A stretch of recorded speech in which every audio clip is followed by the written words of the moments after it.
Price the lord. ಈ ದಿನದ ಬಲಪಡಿಸುವ ವಾಕ್ಯ ಮಾರ್ಕನು ಬರೆದ ಸುವಾರ್ತೆ 1ನೇ ಅಧ್ಯಾಯ 35ನೇ ವಚನ.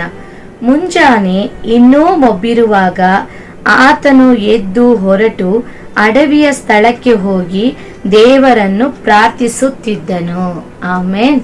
ಪ್ರಿಯ ದೇವರ ಮಕ್ಕಳೇ, ಈ ಕಾರ್ಯ ನಾವು ಅನೇಕ ಸಾರಿ ಓದಿದ್ದೇವೆ. ಯೇಸು ಕ್ರಿಸ್ತನು ಇನ್ನು ಮೊಬ್ಬಿರುವಾಗಲೇ, ಇನ್ನು ಬೆಳಕು ಬಂದಿಲ್ಲ, ಇನ್ನು ಮೊಬ್ಬಾಗಿದೆ, ಆಗಲೇ ಎದ್ದು ಹೊರಟು ಅಡವಿಯ ಸ್ಥಳಕ್ಕೆ ಹೋಗಿ ಪ್ರಾರ್ಥಿಸುತ್ತಾ ಇದ್ದರು ಎಂಬುದಾಗಿ. ಹಲ್ಲೆಲೂಯ. ಅನೇಕ ಬಾರಿ ಓದಿದ್ದೇವೆ, ಆದರೆ ಮಾಡ್ತಾ ಇದ್ದೇವಾ? ಹಲ್ಲೆಲೂಯ. ಆದ್ರೆ ಸತ್ಯವೇದ ಯಾಕೆ ಓದಬೇಕು ಅನ್ನೋದಾದ್ರೆ ಅದರಲ್ಲಿರುವ ವಾಕ್ಯಗಳ ಪ್ರಕಾರ ನಾವು ಜೀವಿಸೋದಕ್ಕೆ. ಹಲ್ಲೆಲೂಯ. ಅದರಲ್ಲಿರುವ ವಾಕ್ಯದಂತೆ ನಮ್ಮನ್ನ ರೂಪಿಸಿಕೊಳ್ಳೋದಕ್ಕೆ, ಈ ವಾಕ್ಯಗಳಂತೆ ನಮ್ಮ ಕುಟುಂಬಗಳನ್ನ ಕಟ್ಟಿಕೊಳ್ಳೋದಕ್ಕೆ, ಈ ವಾಕ್ಯಗಳಂತೆ ನಮ್ಮ ಮಕ್ಕಳನ್ನ ನಡೆಸೋದಕ್ಕೆ, ಈ ವಾಕ್ಯದಲ್ಲಿರುವ ಜ್ಞಾನವನ್ನ ಪಡೆದುಕೊಂಡು ಆಶೀರ್ವಾದವಾಗಿ ಇರುವುದಕ್ಕಾಗಿ. ಹಲ್ಲೆಲೂಯ. ಈ ಸತ್ಯವೇದದಲ್ಲಿ ಅಷ್ಟು ಪ್ರಯೋಜನವಾದ ಮಾತುಗಳು ನಮಗೆ ಬರೆಯಲ್ಪಟ್ಟಿವೆ. ಆದರೆ ನಾವು ಕ್ರಮವಾಗಿ ಬೈಬಲ್ ಓದ್ತೇವೆ, ಪ್ರಾರ್ಥನೆ ಮಾಡ್ತೇವೆ, ಬೈಬಲ್ ಅನ್ನ ಮುಚ್ಚಿಡ್ತೇವೆ, ಆದರೆ ಆ ವಾಕ್ಯಗಳನ್ನ ನಮ್ಮ ಜೀವನದಲ್ಲಿ ಅಳವಡಿಸಿಕೊಳ್ಳೋದೇ ಇಲ್ಲ. ಹಲ್ಲೆಲೂಯ.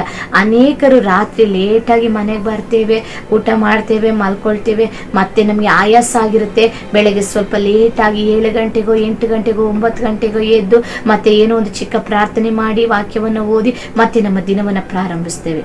ಇನ್ನು ಕೆಲವರು ಆ ಪ್ರಾರ್ಥನೆ ಕೂಡ ಮಾಡೋದೇ ಇಲ್ಲ, ಆ ಬೈಬಲ್ ಅನ್ನು ಓದೋದೇ ಇಲ್ಲ, ಎದ್ದ ತಕ್ಷಣವೇ ಮೊಬೈಲ್ ಅನ್ನು ಹಿಡ್ಕೊಳ್ಳೋದು. ಹಲ್ಲೆಲೂಯ. ಯಾರು ನನಗೆ ವಾಟ್ಸಪ್ ಮಾಡಿದ್ದಾರೆ, ನನಗೆ ಏನ್ ಮೆಸೇಜಸ್ ಬಂದಿದೆ, ಯಾರ ಜೊತೆ ಮಾತಾಡಿಕೋ, ಅದೇ ರೀತಿ ದಿನ ಪ್ರಾರಂಭನೆ ಮೊಬೈಲ್ ಜೊತೆ ಅನೇಕರಿಗೆ ಪ್ರಾರಂಭವಾಗುತ್ತೆ. ಹಲ್ಲೆಲೂಯ. ಪ್ರಿಯ ದೇವರ ಮಕ್ಕಳೇ, ನಮಗೆ ಯೇಸು ಕ್ರಿಸ್ತನು ಒಳ್ಳೆಯ ಮಾದರಿಯನ್ನು ತೋರಿಸಿಕೊಟ್ಟು ಹೋಗಿದ್ದಾರೆ. ಆತನು ಮುಂಜಾನೆ ಇನ್ನು ಮೊಬ್ಬಿರುವಾಗಲೇ ಅರಣ್ಯಕ್ಕೆ ಹೋಗಿ ಪ್ರಾರ್ಥಿಸುತ್ತಾ ಇದ್ದರು ಎಂಬುದಾಗಿ. ಹಲ್ಲೆಲೂಯ. ಆತನು 3.5 ವರ್ಷಗಳ ಕಾಲ ಈ ಲೋಕದಲ್ಲಿ ಸೇವೆ ಮಾಡಿದ್ದು ಈ ಪ್ರಾರ್ಥನೆಯ ಬಲದಿಂದಲೇ. ಆತನು ಅಷ್ಟು ಅದ್ಭುತಗಳನ್ನ ಮಾಡೋದಕ್ಕೆ, ಅಷ್ಟು ಅತಿಶಯ ಸೂಚಕ ಕಾರ್ಯಗಳನ್ನ ಮಾಡೋದಕ್ಕೆ, ಒಂದು ಒಳ್ಳೆಯ ಸೇವೆಯನ್ನ ಮಾಡೋದಕ್ಕೆ ದೇವಾದಿ ದೇವನಾಗಿದ್ರು ಕೂಡ ಪ್ರತಿದಿನ ಪ್ರಾರ್ಥನೆ ಮಾಡಿ ದೇವರ ಬಳಿಯಿಂದ, ತಂದೆ ಬಳಿಯಿಂದ ಬಲವನ್ನು ಹೊಂದಿಕೊಳ್ತಾ ಇದ್ರು, ದೇವರ ಆಲೋಚನೆಗಳನ್ನ ಪಡೆದುಕೊಳ್ತಾ ಇದ್ರು, ದೇವರ ಚಿತ್ತದಂತೆ ನಡೀತಾ ಇದ್ರು. ಹಲ್ಲೆಲೂಯ. ನೀವು ನಾನು ಯಾವಾಗ ಪ್ರಾರ್ಥಿಸುವ ವ್ಯಕ್ತಿಗಳಾಗಿ ಕಾಣಲ್ಪಡ್ತೀವೋ ಆಗ ನಾವು ಸಹ ಎಲ್ಲ ವಿಷಯಗಳನ್ನು ಸರಿಯಾಗಿ ಮಾಡಿ ಒಳ್ಳೆಯ ಕ್ರಮವಾದ ಒಂದು ಜೀವನವನ್ನು ನಡೆಸೋದಕ್ಕೆ ಸಾಧ್ಯ. ಪ್ರಾರ್ಥನೆ ಮಾಡ್ತೇವೆ ಕೆಲವರು, ಆದ್ರೆ ಅದಕ್ಕೆ ಸರಿಯಾದ ಸಮಯನೇ ಇರೋದಿಲ್ಲ. ಒಂದು ಸಮಯವನ್ನು ನಾವು ನಿಗದಿ ಮಾಡಿರೋದೇ ಇಲ್ಲ. ಫಸ್ಟ್ ನಾನು ಎದ್ದು ನನ್ನ ಕೆಲಸಗಳೆಲ್ಲ ಮಾಡಿಕೊಂಡು ಎಲ್ಲ ಮುಗಿದ ಮೇಲೆ ನನಗೆ ಯಾವಾಗ ಟೈಮ್ ಆಗುತ್ತೋ ಆಗ ಪ್ರೇಯರ್ ಮಾಡ್ತೀನಿ ಅನ್ನೋರು ಕೂಡ ಕೆಲವರು ಇದ್ದಾರೆ. ಇನ್ನು ಕೆಲವರು ಇದ್ದಾರೆ, ಕೆಲಸಕ್ಕೆ ಹೋಗಿ ಬಂದು ರಾತ್ರಿ ಮಲಗುವಾಗ ಸ್ವಲ್ಪ ಹೊತ್ತು ಪ್ರೇಯರ್ ಮಾಡ್ತೀನಿ ಅನ್ನುವರು. ಇನ್ನು ಕೆಲವರು ಇದ್ದಾರೆ, ಬೆಳಗ್ಗೆ ಎದ್ದು ಚಿಕ್ಕ ಪ್ರಾರ್ಥನೆ ಮಾಡಿ ಎಲ್ಲ ಕಾರ್ಯಗಳನ್ನ ಪ್ರಾರಂಭಿಸೋರು. ಹಲ್ಲೆಲೂಯ. ಆದರೆ ಇಲ್ಲಿ ಯೇಸು ಕ್ರಿಸ್ತ ನಮಗೆ ಒಳ್ಳೆಯ ಮಾದರಿಯನ್ನು ತೋರಿಸಿಕೊಟ್ಟು ಹೋಗಿದ್ದಾರೆ. ಇನ್ನು ಮೊಬ್ಬಿರುವಾಗಲೇ, ಹಲ್ಲೆಲೂಯ, ಇನ್ನು ಮುಂಜಾನೆ ಆಗದೆ ಇರುವಾಗಲೇ, ಇನ್ನು ಕತ್ತಲಿದೆ, ಇನ್ನು ಮೊಬ್ಬಿದೆ, ಅಷ್ಟು ಬೇಗ ಎದ್ದು ಮೊದಲನೇದಾಗಿ ಅರಣ್ಯಕ್ಕೆ ಹೋಗಿ, ಅಡವಿಯ ಸ್ಥಳಕ್ಕೆ ಹೋಗಿ ದೇವರ ಬಳಿ, ತಂದೆಯ ಬಳಿ ಪ್ರಾರ್ಥನೆ ಮಾಡ್ತಾ ಇದ್ದಾರೆ. ಹಲ್ಲೆಲೂಯ. ಪ್ರಿಯ ದೇವರ ಮಕ್ಕಳೇ, ಈ ದಿನ ನೀವು ನಾನು ಸಹ ಮುಂಜಾನೆಯಲ್ಲಿ ಪ್ರಾರ್ಥನೆ ಮಾಡುವ ಒಂದು ಅಭ್ಯಾಸವನ್ನು ಕಲಿತುಕೊಳ್ಳಲೇಬೇಕು. ನಿಮಗೆ ಗೊತ್ತಾ, ಮತ್ತೆ ಲೋಕದಲ್ಲಿ ಬರಗಾಲಗಳು ಹೆಚ್ಚಾಗ್ತಾ ಇದೆ, ಮತ್ತೆ ದೇಶದಲ್ಲಿ ಯುದ್ಧಗಳು ಪ್ರಾರಂಭವಾಗಿದೆ, ಅಲ್ಲಲ್ಲಿ ಘೋರ ವ್ಯಾಧಿಗಳು ಬರ್ತಾ ಇದೆ, ಇನ್ನು ಅನೇಕವಾದ ಕಾರ್ಯಗಳು ನಡೀತಾ ಇದೆ. ಯಾಕೆ ಗೊತ್ತಾ? ನಾವು ಈಗ ಜೀವಿಸುತ್ತಿರುವ ಒಂದು ಕಾಲ ಅದು ಅಂತ್ಯ ಕಾಲವಾಗಿದೆ. ಈ ಅಂತ್ಯ ಕಾಲದಲ್ಲಿ ನೀವು ನಾನು ಪ್ರಾರ್ಥನೆ ಮಾಡದೆ ಇರೋದೇ ಆದ್ರೆ, ದೇವರಿಗೆ ಮೊದಲ ಸ್ಥಾನವನ್ನು ಕೊಡದೆ ಇರೋದೇ ಆದ್ರೆ, ನಮ್ಮ ಜೀವನದ ಪರಿಸ್ಥಿತಿ ಏನು, ನಮ್ಮ ಕುಟುಂಬದ ಪರಿಸ್ಥಿತಿ ಏನು, ನಾವು ಪರಲೋಕಕ್ಕೆ ಹೋಗಲು ಸಾಧ್ಯವಾ? ಒಂದು ಸಾರಿ ಯೋಚನೆ ಮಾಡಿ.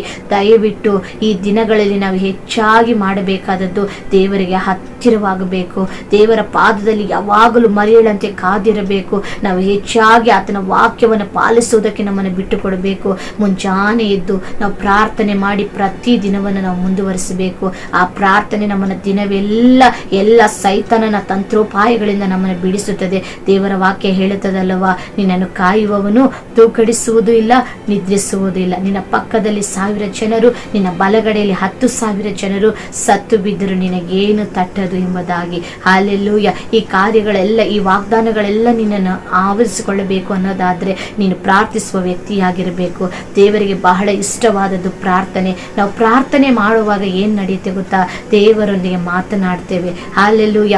ವಾಕ್ಯ ಓದುವಾಗ ಏನ್ ನಡೆಯುತ್ತೆ ಗೊತ್ತಾ? ದೇವರು ನಮ್ಮೊಟ್ಟಿಗೆ ಮಾತನಾಡ್ತಾರೆ. ಈ ಒಂದು ಬಾಂಡಿಂಗ್ ಯಾವ ಕ್ರೈಸ್ತರ ಜೀವನದಲ್ಲಿ ಸರಿಯಾಗಿರುತ್ತದೋ ಅವರೆಲ್ಲರೂ ಖಂಡಿತವಾಗಿ ಆಶೀರ್ವಾದವಾಗಿದ್ದು ಖಂಡಿತವಾಗಿ ಒಂದು ದಿನ ಪರಲೋಕ ರಾಜ್ಯದಲ್ಲಿ ನಾವು ಕಾಣಲ್ಪಡ್ತೇವೆ. ಹಾಲೆಲೂಯ. ನಮ್ಮ ಈ ಪ್ರಯತ್ನಗಳು ಯಾಕೆ? ಈ ಪರಿಶುದ್ಧ ಜೀವನ ಯಾಕೆ? ಭಾನುವಾರ ಆರಾಧನೆ ಯಾಕೆ? ಪ್ರಾರ್ಥನೆ ಯಾಕೆ? ವಾಕ್ಯದ ಯಾಕೆ? ನಾವು ಯೇಸುವನ್ನ ಹಿಂಬಾಲಿಸಿ ನಡಿಬೇಕು?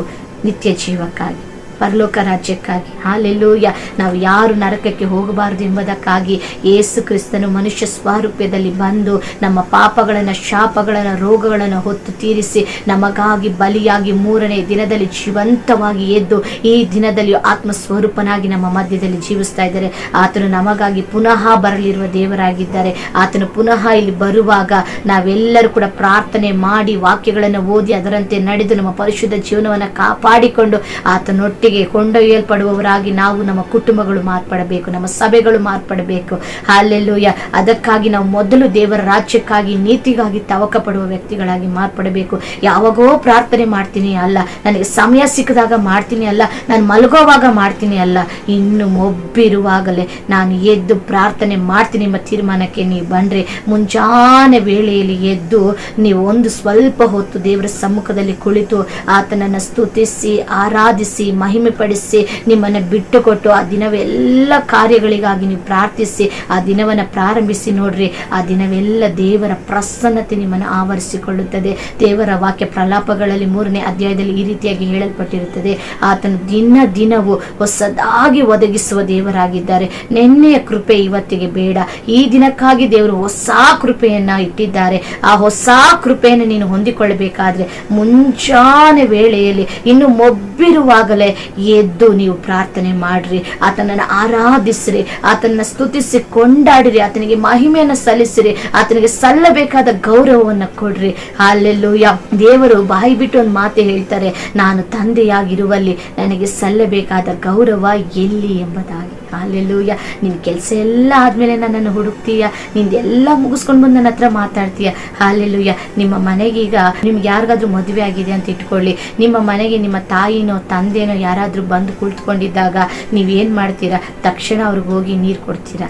ನಂತರ ಏನ್ ಮಾಡ್ತೀರಾ? ನಿಮ್ಮ ಪಾಡು ನೀವು ಕೆಲಸಗಳು ಮಾಡಿಕೊಂಡು ನಿಮ್ಮ ಎಲ್ಲ ಕೆಲಸ ಕಾರ್ಯ ಎಲ್ಲ ಮುಗಿಸ್ಬಿಟ್ಟು ಆಮೇಲೆ ಹೋಗಿ ಅವ್ರ ಪಕ್ಕದಲ್ಲಿ ಕೂತ್ಕೊಂಡು ಮಾತಾಡಿದ್ರೆ ಅವ್ರ ಮನಸ್ಸಿಗೆ ಎಷ್ಟು ಬೇಸರ ಆಗುತ್ತೆ ಅಲ್ವಾ? ಹಾಲೆಲೂಯ.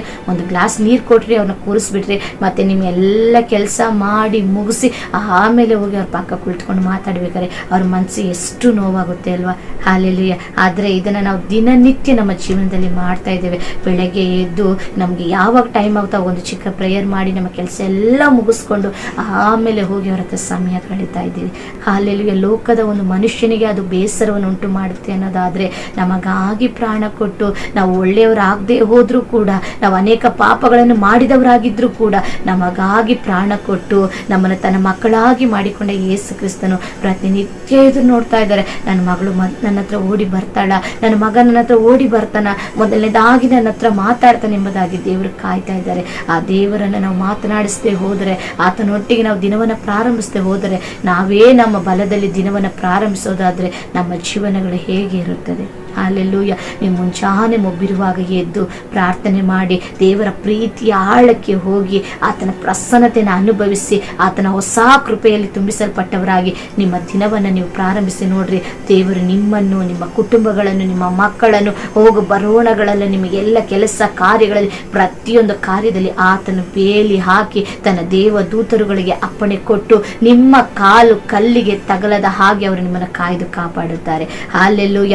ಯಾವಾಗ ನೀವು ಇನ್ನು ಮೊಬ್ಬಿರುವಾಗ ಮುಂಚಾನೆಯಲ್ಲಿ ಎದ್ದು ಪ್ರಾರ್ಥನೆ ಮಾಡ್ತಿರೋ ಆಗ ದೇವರಪ್ಪ, ನನ್ನ ಮಗು ಮೊದಲನೇದಾಗಿ ನನ್ನ ಹತ್ರ ಓಡಿ ಬಂದಿದೆ, ನನ್ನ ಬಲದಲ್ಲಿ ನನ್ನ ಮಗು ಆಧಾರ ಪಡ್ತಾ ಇದೆ, ನನ್ನನ್ನು ಹುಡುಕಿ ಬಂದಿದೆ ಎಂಬುದಾಗಿ ತಂದೆಯಾದ ದೇವರು ಯೇಸು ಕ್ರಿಸ್ತನು ಸಂತೋಷ ಪಡ್ತಾರೆ. ಹಾಲೆಲೂಯ. ಅವರು ಸಂತೋಷ ಪಡುವಾಗ ನಮಗೆ ಎಷ್ಟು ಆಶೀರ್ವಾದಗಳು ಬರ್ತದೆ ಯೋಚಿಸಿ ನೋಡ್ರಿ. ನಮ್ಮ ಮಕ್ಕಳು ನಮ್ಮನ್ನು ಸಂತೋಷ ಪಡಿಸುವಾಗ, ನಮಗೆ ಗೌರವವನ್ನು ಉಂಟು ಮಾಡುವಾಗ ಆ ಮಕ್ಕಳ ಮೇಲೆ ನಮಗೆ ಎಂತ ಒಂದು ಅಭಿಪ್ರಾಯ ಉಂಟಾಗುತ್ತದೆ. ಆ ಮಕ್ಕಳು ಏನ್ ಕೇಳಿದ್ರು ಮಾಡುವ ಮಾಡಬೇಕು, ಆ ಮಕ್ಕಳಿಗೆ ಏನಾದರೂ ನಮ್ಮ ಬಲದಲ್ಲಿ ಆಗೋದನ್ನು ನಾವು ಈಸ್ಕೊಡ್ಬೇಕು ಅಂತ ನಾವೇ ಯೋಚಿಸುವಾಗ ಆ ಪರಲೋಕದ ತಂದೆ ನಾವು ಸಂತೋಷ ಪಡಿಸುವವರಾಗಿ, ಅವರನ್ನು ಮೆಚ್ಚಿಸುವವರಾಗಿ ನಾವು ಕಾಣಲ್ಪಡುವಾಗ ನಮ್ಮೆಲ್ಲ ಕಾರ್ಯಗಳು ಆತನ ಖಂಡಿತವಾಗಿ ಅದ್ಭುತವಾಗಿ ಆಶೀರ್ವಾದಕರವಾಗಿ ಮಾರ್ಪಡಿಸಿ ಲೋಕದಲ್ಲಿ ನಮ್ಮನ್ನು ನಡೆಸ್ತಾರೆ. ಹಾಲೆಲೂಯ. ಖಂಡಿತವಾಗಿ ನಾನು ನಂಬ್ತೇನೆ, ಈ ಕಾಲಘಟ್ಟಗಳಲ್ಲಿ, ಈ ಅಂತ್ಯ ದಿನಗಳಲ್ಲಿ ಖಂಡಿತವಾಗಿ ಮುಂಚಾನೆ ಪ್ರಾರ್ಥನೆ ಬೇಕೇ ಬೇಕು. ನಿದ್ರೆಗೆ ಸ್ಥಳವನ್ನು ಕೊಡಬೇಡ್ರಿ, ಸೋಮಾರಿತನಕ್ಕೆ ಸ್ಥಳವನ್ನು ಕೊಡಬೇಡ್ರಿ, ಎಲ್ಲ ಮುಗಿದ್ಮೇಲೆ ಪ್ರಾರ್ಥಿಸ್ತೀನಿ ಅಂತ ಹೇಳಕ್ಕೆ ಹೋಗ್ಬೇಡ್ರಿ. ನೀವು ಈ ಲೋಕದಲ್ಲಿ ಎಲ್ಲವನ್ನು ಜಯಿಸಿ ನಿಂತು ನೀವು ದೇವರ ರಾಜ್ಯಕ್ಕೆ, ಪರಲೋಕ ರಾಜ್ಯಕ್ಕೆ ಹೋಗಬೇಕು ಅನ್ನೋದಾದ್ರೆ ದಯವಿಟ್ಟು ಮುಂಚಾನೆ ಇನ್ನು ಮೊಬ್ಬಿರುವಾಗಲೇ ಎಲ್ಲ ಹಾಸಿಗೆಯನ್ನು ಬಿಟ್ಟು ಎದ್ದು ಮೊಣಕಾಲೂರಿ ನೀವು ಆತನ ಬಳಿ ನಿಮ್ಮನ್ನು ಸಂಪೂರ್ಣವಾಗಿ ಬಿಟ್ಟುಕೊಟ್ಟು ಆತನ ಚಿತ್ತಕ್ಕೆ ಒಪ್ಪಿಸಿಕೊಟ್ಟು ಪ್ರಾರ್ಥನೆ ಮಾಡಿ ನಿಮ್ಮ ದಿನವನ್ನು ಪ್ರಾರಂಭಿಸಿ ನೋಡ್ರಿ. ನಿಮ್ಮ ಆ ಜೀವನ, ಆ ಒಂದು ದಿನ ಹೇಗಿರುತ್ತೆ ಎಂಬುದಾಗಿ ನಿಮಗೆ ಅದು ಅದ್ಭುತವಾಗಿ ಕಾಣಲ್ಪಡುತ್ತದೆ. ಆಗ ನೀವು ಪ್ರತಿನಿತ್ಯ ಅದನ್ನು ಮಾಡೋದಕ್ಕೆ ಪ್ರಾರಂಭಿಸ್ತೀರಾ. ಇದು ನನ್ನ ಮಾತಲ್ಲ, ಕರ್ತನಾದ ಯೇಸು ಕ್ರಿಸ್ತನ ಮಾತು. ಆತನ ಮಾಡಿರೋದನ್ನು ನಮಗೆ ಹೇಳಿಕೊಡ್ತಾ ಇದ್ದಾರೆ. ಆತನ ಮಾಡದೆ ಯಾವುದನ್ನು ನಮಗೆ ಕಲಿಸಿಲ್ಲ. ಯೇಸು ಕ್ರಿಸ್ತನೇ ಮೊಬ್ಬಿರುವಾಗ ಪ್ರಾರ್ಥಿಸಿದ್ದಾರೆ. ಈ ದಿನ ನೀವು ನಾನು ಸಹ ಮೊಬ್ಬಿರುವಾಗ ಎದ್ದು ಮೊದಲನೇದಾಗಿ ದೇವರ ಸಮ್ಮುಖವನ್ನು ಹುಡುಕುವವರಾಗಿ ಮಾರ್ಪಡೋಣ. ಖಂಡಿತವಾಗಿ ಈ ವಾಕ್ಯಗಳಂತೆ ದೇವರು ನಿಮ್ಮನ್ನು, ನಿಮ್ಮ ಕುಟುಂಬಗಳನ್ನು ಆಶೀರ್ವದಿಸಿ ಬಲಪಡಿಸಲಿ. ನಿಶ್ಚಯವಾಗಿ ಈ ವಾಕ್ಯ ನಿಮಗೆ ಪ್ರಯೋಜನವಾಗಿರುತ್ತದೆ ಎಂಬುದಾಗಿ ನಾನು ಕರ್ತನಲ್ಲಿ ನಂಬುತ್ತೇನೆ. ಎಲ್ಲ ಮಹಿಮೆ ಕರ್ತನಿಗೆ ಸಲ್ಲಲಿ. Praise the Lord. God bless you. ನಿಮ್ಮಲ್ಲಿ ಒಂದು ಚಿಕ್ಕ ಮನವಿ, ಅನೇಕರು ಪ್ರತಿನಿತ್ಯ ವಾಕ್ಯಗಳನ್ನು ಕೇಳ್ತಾ ಇದ್ದೀರಾ, ಆತ್ಮಿಕವಾಗಿ ಬಲ ಪಡ್ತಾ ಇದ್ದೀರಾ, ಅನೇಕರು ಕರೆ ಮಾಡಿ ಹೇಳ್ತಾ ಇದ್ದೀರಾ. ದಯವಿಟ್ಟು ನಿಮಗೆ ಇನ್ನೂ ಗೊತ್ತಿರೋರಿಗೆಲ್ಲ ಇದನ್ನ ಶೇರ್ ಮಾಡಿ, ಸಬ್ಸ್ಕ್ರೈಬ್ ಮಾಡಿಕೊಳ್ಳ್ರಿ, ಲೈಕ್ ಮಾಡ್ರಿ. ದೇವರು ಈ ಸೇವೆಯನ್ನು ಇನ್ನೂ ಅಧಿಕವಾಗಿ ಬಲಪಡಿಸುವಂತೆ ದೇವರು ತಾನೇ ನಮ್ಮನ್ನು ನಡೆಸುವುದಕ್ಕಾಗಿ ನಿಮ್ಮೆಲ್ಲರ ಪ್ರಾರ್ಥನೆಯಲ್ಲಿ ನಮ್ಮನ್ನು ನೆನಪಿಸಿಕೊಳ್ಳ್ರಿ. ಕರ್ತನಿಗೆ ಎಲ್ಲ ಮಹಿಮೆ ಉಂಟಾಗಲಿ. Thank you. Praise the Lord. God bless you.